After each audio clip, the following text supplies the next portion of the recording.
nobody is proposing to send troops to Syria, American troops. Now, let me say it this way. How would we do things differently? We wouldn't refer to Bashar Assad as a reformer when he's killing his own civilians with his Russian-provided weapons. We wouldn't be outsourcing our foreign policy to the United Nations, giving Vladimir Putin veto power over our efforts to try and deal with this issue. He's vetoed 3 of them. Hillary Clinton went to Russia to try and convince them not to do so. They thwarted her efforts. She said they were on the wrong side of history. She was right about that. This is just one more example of how the Russia reset's not working. And so where are we? After international pressure mounted, then President Obama said Bashar Assad should go. It's been over a year. The man has slaughtered tens of thousands of his own people, and more foreign fighters are spilling into this country. So the longer this has gone on, the more groups like Al-Qaeda are going in.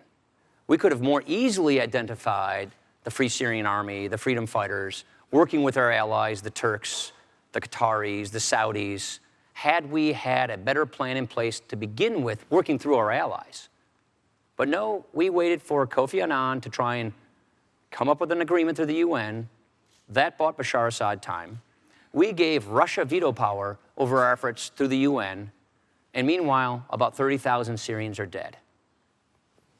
What would my friend do differently? If you notice, he never answers the question. No, we would not be going through the UN on all of these things. You don't go through the UN.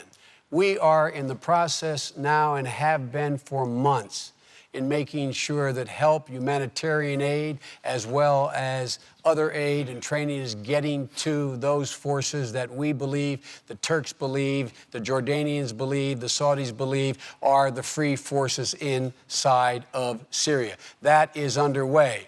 Our allies were all on the same page, NATO as well as our Arab allies, in terms of trying to get a settlement. That was their idea. We're the ones that said enough. With regard to the reset not working, the fact of the matter is that Russia has a different interest in Syria than we do, and that's not in our interest.